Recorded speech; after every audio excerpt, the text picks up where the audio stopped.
ये पल हम कभी नहीं भूल पाएंगे।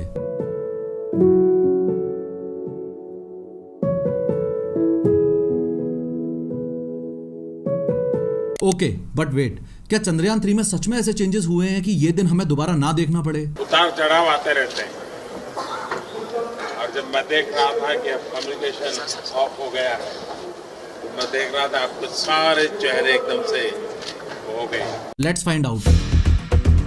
3D एनिमेशन की मदद से आज की इस वीडियो में हम स्टेप बाय स्टेप ये समझेंगे कि जब चंद्रयान 2 का विक्रम लैंडर चांद की सतह से सिर्फ 335 मीटर की ऊंचाई पर था, तब उसमें ऐसी क्या गड़बड़ी हुई कि वो सॉफ्ट लैंडिंग नहीं कर पाया और मून के सरफेस में जाके क्रैश लैंडिंग कर गया। उसके अलावा ये भी समझेंगे कि चंद्रयान 3 में इसरो ने ऐसे क्या क्या चेंजेस किए हैं कि इस बार पूरा भारत इतना कॉन्फिडेंट है कि चंद्रयान 3 इजीली सॉफ्ट लैंडिंग कर ही लेगा। देखो, ये मून का सरफेस है और ये चंद्रयान 2 का लैंडर है जिसका नाम है विक्रम। ये विक्रम लैंडर जो आज से 4 साल पहले मून के सरफेस पर क्रैश लैंडिंग कर गया था, वो इसरो के हिसाब से इस ट्रेजेक्टरी में जाना चाहिए था और काफी हद तक इसने उस एक्सपेक्टेड ट्रेजेक्टरी को फॉलो भी किया था। लेकिन एक तो इस पॉइंट पर और एक इस पॉइंट पर कुछ ऐसी गड़बड़ी हुई कि जो विक्रम लैंडर की ऑब्जर्व ट्रेजेक्टरी थी वो कुछ ऐसी निकल कर आई थी और ऑब्वियसली इन दिक्कतों की वजह से विक्रम लैंडर के सॉफ्टवेयर में ग्लिच आ गया और इसरो और करोड़ों देशवासियों ने जैसा सोच रखा था वैसा नहीं हुआ। आज से 4 साल पहले विक्रम लैंडर की लैंडिंग में जो दिक्कतें आई उनको समझना ऑलमोस्ट इम्पॉसिबल है अगर हम थोड़ा सा पीछे जाकर ये ना समझें कि इसरो की विक्रम लैंडर को सॉफ्ट लैंडिंग करवाने की एग्जैक्ट प्लानिंग क्या थी। धरती से ही शुरू करते हैं। इंडिया में इस जगह लोकेटेड है आंध्र प्रदेश और आंध्र प्रदेश में भी इस जगह लोकेटेड है सतीश धवन स्पेस सेंटर। चंद्रयान 2 को इस सतीश धवन स्पेस सेंटर से ही लॉन्च किया गया था और लॉन्च साइट कुछ ऐसी दिखती है। ये जो पूरा का पूरा इतना बड़ा सेटअप आप देख रहे हो, ये एक लॉन्च व्हीकल है। इस लॉन्च व्हीकल को LVM-3 बोला जाता है जिसका फुल फॉर्म है लॉन्च व्हीकल मार्क 3। ये इतने बड़े बड़े पार्ट्स तो सारे के सारे बूस्टर्स हैं जो सिर्फ चंद्रयान को स्पेस में लेकर जाएंगे। काम की चीज तो इसमें बस यहाँ ऊपर रखी रहती है जिसको आप लोग चंद्रयान 2 के नाम से जानते हो। चंद्रयान को चांद तक ले जाने के लिए सबसे पहला कदम है कि इस LVM-3 को लॉन्च किया जाए। इस LVM-3 को लॉन्च करते ही ध्यान रखना है स्टार्टिंग में सिर्फ ये जो साइड वाले 2 बूस्टर्स हैं यही इग्नाइट होंगे और एक पर्टिकुलर ऊंचाई तक ये ही लेकर जाएंगे। जैसे ही इनका काम पूरा हो जाएगा ये अपने आप को सेपरेट कर लेंगे और समुद्र में जाकर गिर जाएंगे या नीचे पहुंचते पहुंचते फ्रिक्शन से बर्न ऑफ हो जाएंगे। इनके सेपरेट होते ही ये मेन वाला L110 second stage rocket ignite हो जाएगा और अब आगे की जर्नी इसके भरोसे ही होगी। ये चंद्रयान को स्पेस में लेके जाएगा और कुछ समय बाद चंद्रयान की जो कवरिंग थी वो भी सेपरेट होकर गिर जाएगी। फिर ये जो सेकंड स्टेज वाला बूस्टर अभी तक सवारी करवा रहा था कुछ समय बाद ये भी हटके अलग हो जाएगा और अब जिम्मेदारी C-25 third stage rocket booster पर आ जाएगी। ये थर्ड स्टेज रॉकेट बूस्टर भी एक पर्टिकुलर डिस्टेंस तक चंद्रयान की हेल्प करेगा,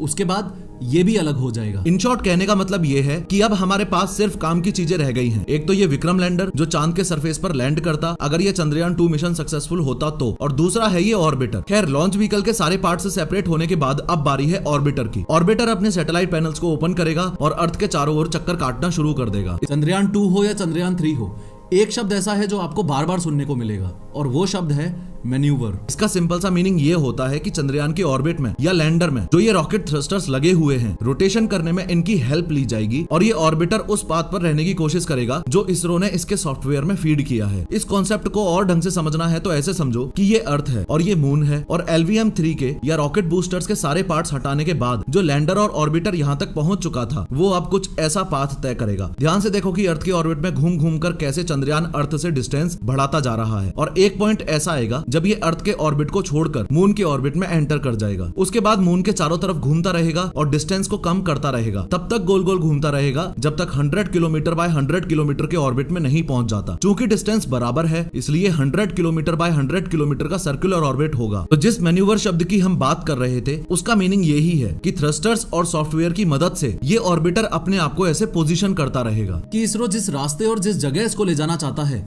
बस ये उस जगह सेफली पहुंच जाए। फिलहाल चंद्रयान 2 इस 100 किलोमीटर बाय 100 किलोमीटर के ल्यूनर ऑर्बिट में है यानी चांद के ऑर्बिट में है और अभी फिलहाल इसके 2 पार्ट्स हैं, एक तो ये ऑर्बिटर और दूसरा है ये विक्रम लैंडर। फाइनली यहाँ से ऑर्बिटर और लैंडर एकदम अलग अलग चले जाएंगे। आप साफ साफ देख पा रहे हो कि ऑर्बिटर उसी ऑर्बिट में कंटिन्यू कर रहा है जिसमें था, लेकिन विक्रम लैंडर अब मून के सरफेस की तरफ बढ़ने लगा है। ऑर्बिटर इस ऑर्बिट में आने वाले 7.5 सालों तक चंद्रमा के चारों तरफ घूमता रहेगा और इसरो को बहुत काम का डेटा देता रहेगा। लेकिन विक्रम लैंडर अब मून के सरफेस की ओर बढ़ना शुरू कर देगा। अब आगे आने वाली 2 मिनट्स में हमें पता चलेगा कि विक्रम लैंडर के साथ एग्जैक्टली क्या गड़बड़ हुई थी जो वो क्रैश लैंडिंग कर गया। और एक बार हम चंद्रयान 2 के फेलियर को समझ लें, उसके बाद मैं आपको यह भी बताऊंगा कि चंद्रयान 3 को सक्सेसफुल बनाने के लिए उसमें क्या क्या मेजर चेंजेस किए गए हैं। देखो, ये आपके सामने मून के सरफेस पर वो लोकेशन है जहां चंद्रयान 2 को सक्सेसफुली लैंड करना चाहिए था। अगर इस लोकेशन से मैं 4 किलोमीटर दूर चला जाऊं तो इस एरिया को बोला जाता है फाइन ब्रेकिंग फेज। अगर मैं थोड़ा और दूर चला जाऊं तो 4 किलोमीटर से 8.3 किलोमीटर का जो ये एरिया होता है इसे बोला जाता है कैमरा कॉस्टिंग फेज। इसके अलावा 8.3 किलोमीटर से आगे का जो एरिया होता है जहां से विक्रम लैंडर मून के सरफेस को अप्रोच करना शुरू कर देता है उसको बोला जाता है रफ ब्रेकिंग फेज। अब आगे बढ़ के हम एक बार ये समझे कि गलत क्या हुआ,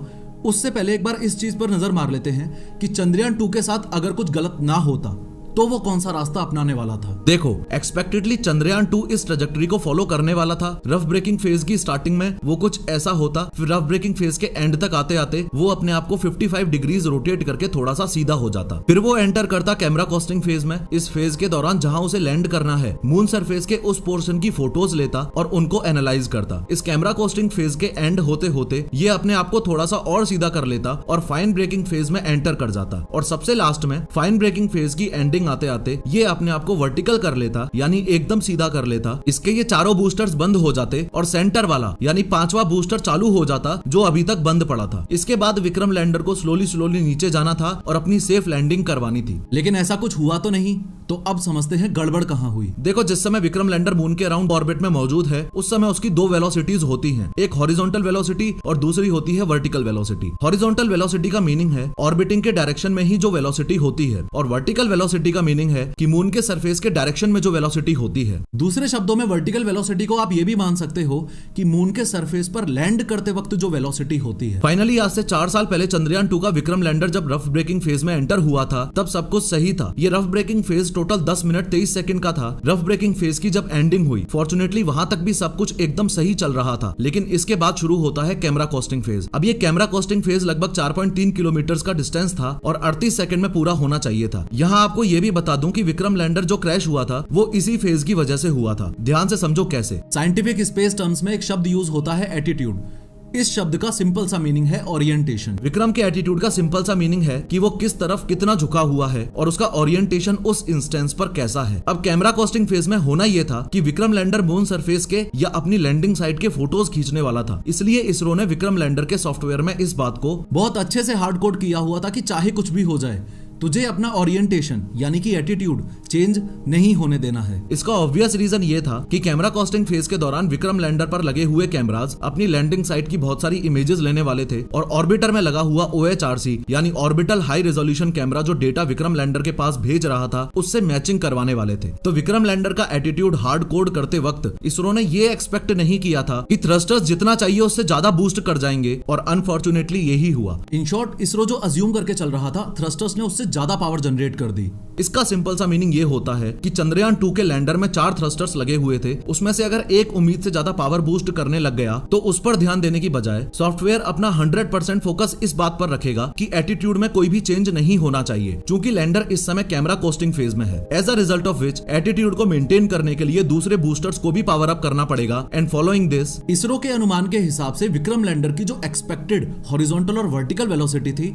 उसकी धज्जियां उड़ जाएंगी और अनफॉर्चुनेटली ऐसा ही हुआ। विक्रम लैंडर के कैमरा कॉस्टिंग फेज के एंड तक आते आते एरर्स इतने ज्यादा एक्यूमुलेट हो चुके थे कि सब कुछ हमारे हाथ से बाहर जा चुका था। दूसरी लिमिटेशन विक्रम लैंडर की ये भी थी कि फाइन ब्रेकिंग फेज के स्टार्ट से एंडिंग के बीच में जो लैंडर एकदम सीधा हो जाना चाहिए था वो संभव नहीं था, क्योंकि इसरो ने दूसरी चीज जो हार्ड कोड कर रखी थी वो ये थी कि चाहे जो भी सिचुएशन हो लैंडर 10 डिग्रीज पर सेकंड के हिसाब से ही रोटेट करेगा, उससे ज्यादा नहीं। ओवरऑल सिचुएशन ये थी कि फाइन ब्रेकिंग फेज का तो कोई भी हिस्सा विक्रम लैंडर अच्छे से पूरा कर ही नहीं पाया और ऊपर से कैमरा कोस्टिंग फेज की एंडिंग आते आते इतने ज्यादा एरर्स एक्यूमुलेट हो चुके थे और स्पीड भी इतनी ज्यादा गड़बड़ हो चुकी थी कि टाइम कम होने की वजह से विक्रम लैंडर तेजी से लैंडिंग साइट को अप्रोच करने लगा। और जिस समय विक्रम लैंडर की स्पीड सबसे कम होनी चाहिए थी उस समय लैंडिंग साइट को अप्रोच करने के लिए विक्रम लैंडर की स्पीड सबसे ज्यादा थी। तो सॉफ्ट लैंडिंग की उम्मीद तो हम वैसे भी नहीं कर सकते थे। तो एट द एंड ये जो फाइनल एक्सपेक्टेड लैंडिंग साइट आप देख रहे हो इससे 810 मीटर की दूरी पर विक्रम लैंडर क्रैश लैंडिंग कर गया और मून के साउथ पोल पर सबसे पहले सॉफ्ट लैंडिंग करने का सपना ही रह गया। अब बात करते हैं कि इसरो ने चंद्रयान 3 में इस बार ऐसे क्या बदलाव किए हैं कि सॉफ्ट लैंडिंग की पूरी उम्मीद है। देखो, सबसे पहले तो चंद्रयान 2 के केस में चांद के सरफेस पर जो सेफ लैंडिंग जोन इसरो ने डिसाइड किया था वो 500 मीटर बाय 500 मीटर का था, लेकिन इस बार उस सेफ लैंडिंग जोन को बढ़ाकर इसरो ने 4.2 किलोमीटर बाय 2.5 किलोमीटर का कर दिया है। इसका मतलब ये हुआ कि चंद्रयान 3 की लैंडिंग के टाइम पर अगर कोई भी दिक्कत आए भी तो उसे तेजी से भागकर एक पर्टिकुलर लैंडिंग स्पॉट चूज करने की जरूरत नहीं है। इतनी बड़ी रेंज है तो वो कहीं भी सेफ जोन ढूंढ के लैंड कर सकता है। और जो लोग चंद्रयान 2 को एक फेलियर की नजर से देखते हैं उनको ये भी बता दूं कि चंद्रयान 2 का जो ऑर्बिटर था उसने इसरो की हद से ज्यादा मदद की है चंद्रयान 3 के लिए इस लैंडिंग साइट को एक्सपेंड करने में। दूसरा सबसे बड़ा चेंज चंद्रयान 3 के केस में ये है कि जो फिक्स्ड रेंजेस लास्ट टाइम थी उनमें थोड़ा सा रिलैक्सेशन दिया गया है। इन शॉर्ट, लैंडर के डिजाइन में इस तरीके से इंप्रूवमेंट्स किए गए हैं कि अब कैमरा कॉस्टिंग फेज में चंद्रयान 3 के लैंडर को एटीट्यूड फिक्स रखने की जरूरत नहीं है। नीड के हिसाब से ओरिएंटेशन चेंज होता रहेगा। फिक्स्ड रेंजेस में अगर रिलैक्सेशन की बात चल ही रही है तो एट द सेम टाइम ये भी आपको बताना बहुत ज्यादा जरूरी है कि जो 10 डिग्रीज पर सेकंड के हिसाब से चंद्रयान 2 के विक्रम लैंडर में रोटेशन की लिमिट सेट की गई थी वो लिमिट अब बढ़ाकर 25 डिग्रीज पर सेकंड कर दी गई है। इनके अलावा हंड्रेड्स ऑफ चेंजेस किए गए हैं रोवर्स में, लैंडर्स में, सॉफ्टवेयर अपग्रेड करके, हार्डवेयर एंड डिवाइसेस अपग्रेड करके एक्सेट्रा। कुल मिलाकर अगर देखा जाए तो चंद्रयान 2 और चंद्रयान 3 दोनों ऑलमोस्ट सेम है। दोनों का मिशन तो कंप्लीटली सेम है ही। एक बहुत बड़ा जो डिफरेंस है वो इस बात का है कि चंद्रयान 2 में एलवीएम के पार्ट्स हटने के बाद लास्ट में जो मून के ऑर्बिट तक गए थे उनमें से एक ऑर्बिटर था और एक लैंडर था, लेकिन इस बार बस ऑर्बिटर नहीं जाएगा क्योंकि ऑर्बिटर तो हम पहले से ही भेज चुके हैं और वो चांद के चारों तरफ चक्कर लगा भी रहा है और इसरो को काम का डेटा दे भी रहा है। अब विक्रम लैंडर अकेला तो मून के 100 किलोमीटर बाय 100 किलोमीटर के ऑर्बिट में नहीं पहुंच पाएगा, इसलिए इसरो ने यूज किया है ये प्रोपल्शन मॉड्यूल। ये propulsion module 100 kilometre bye 100 kilometre के ऑर्बिट तक जाएगा और पिछली बार की तरह आगे का सफर विक्रम लैंडर को अकेले ही तय करना पड़ेगा। अगर सॉफ्ट लैंडिंग हो जाती है तो स्टार्टिंग के 3 या 4 घंटे तक विक्रम लैंडर यूं ही खड़ा रहेगा और रोवर तब तक बाहर नहीं आएगा। सॉफ्ट लैंडिंग करने के बाद में विक्रम लैंडर अपनी हेल्थ चेक करेगा और उसके बाद खुद के पेलोड्स को डिप्लॉय करेगा। फॉर एग्जांपल, इस तरीके से instrument for lunar seismic activity यानी ILSA को डिप्लॉय करेगा and after predefined checks Vikram lander के इस तरीके से फ्लैप्स ओपन होंगे और रोवर मून के सरफेस पर लैंड कर जाएगा। सक्सेसफुली चांद की मिट्टी को स्टडी करेगा, चांद पर वाटर आइस की खोज करेगा एक्सेट्रा। साथ ही आपको यह भी बता दूं कि रोवर की लाइफ सिर्फ 14 दिन की है, वो इसलिए क्योंकि ये सोलर पावर्ड है। इसका मतलब जब तक चांद पर दिन रहेगा तब तक ही ये रोवर स्टडी कर पाएगा, उसके बाद नहीं। और ये तो हम सबको पता ही है कि अर्थ पर 14 दिन चांद के 1 दिन के बराबर होता है। खैर, इस वीडियो पे क्लिक करके ध्यान से समझो कि यूनिफॉर्म सिविल कोड इंडिया में इंप्लीमेंट होना चाहिए या नहीं।